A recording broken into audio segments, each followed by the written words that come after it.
Bonjour à tous, c'est Pierre.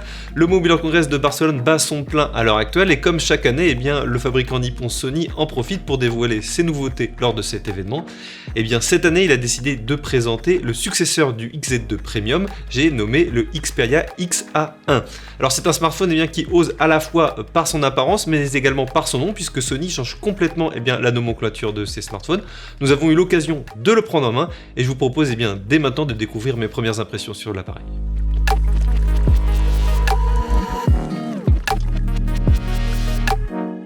Au premier regard, on se dit mon Dieu qu'il est grand, c'est le premier smartphone Android de Sony au format 21:9 et ce n'est pas aussi bête qu'on pourrait le penser. Non seulement l'appareil est plutôt fin pour sa taille et il fait bonne impression en main, mais en plus l'écran partagé est vraiment excellent avec un tel format.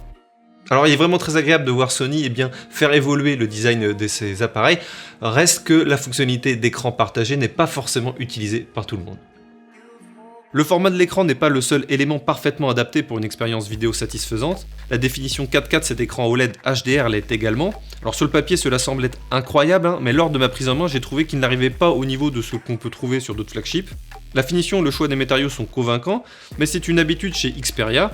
Sur l'écran comme à l'arrière, nous trouvons du verre Gorilla Glass 6, l'appareil a une épaisseur de 8,2 mm et un châssis en aluminium. Sous le capot, nous trouvons la dernière puce de Qualcomm, le Snapdragon 855, accompagné par 6 Go de RAM, 128 Go de mémoire flash et un emplacement pour carte microSD. A l'arrière, Sony a placé un triple appareil photo avec 3 capteurs de 12 mégapixels. Les japonais misent sur un objectif avec angle ultra large, un grand angle et un téléobjectif. Les deux derniers auront notamment une stabilisation optique. La vitesse est considérable, l'appareil peut prendre 10 photos par seconde tout en adaptant la mise au point et la luminosité. L'application de l'appareil photo est encore loin d'être terminée, mais nous pouvons d'ores et déjà y retrouver un mode super slow motion et les dinos en réalité augmentée. En revanche, je trouve inutile d'avoir emprunté la fonction Eye AF de la série Alpha de Sony.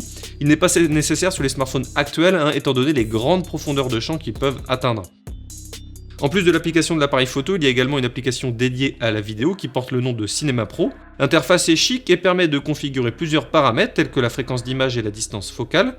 De plus, vous pouvez opter pour différents looks, quasiment des filtres. Le son n'est pas configurable, tout au moins sur le modèle de pré-série.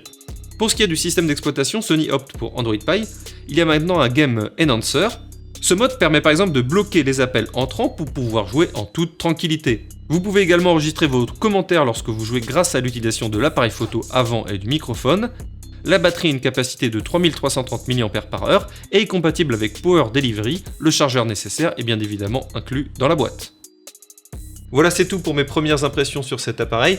Je vais en profiter pour résumer les côtés positifs de l'appareil, à savoir que Sony a su écouter ses utilisateurs et est reparti un peu d'une feuille blanche en proposant un nouveau design et en corrigeant quelques défauts. Reste que le fabricant nippon a cédé à la tentation de la hausse tarifaire pour ses smartphones, puisqu'il faudra compter 949 € pour se le procurer. Et puis Sony a exagéré sur ses arguments marketing, notamment la fonction de reconnaissance faciale Eye AF, qui pour moi reste un peu gadget. Dites-moi tout sur ce smartphone dans les commentaires, ce que vous pensez de l'appareil, si vous êtes conquis ou non, et comme toujours n'hésitez pas à vous abonner à notre chaîne YouTube, on va publier de nombreuses vidéos pendant le MWC.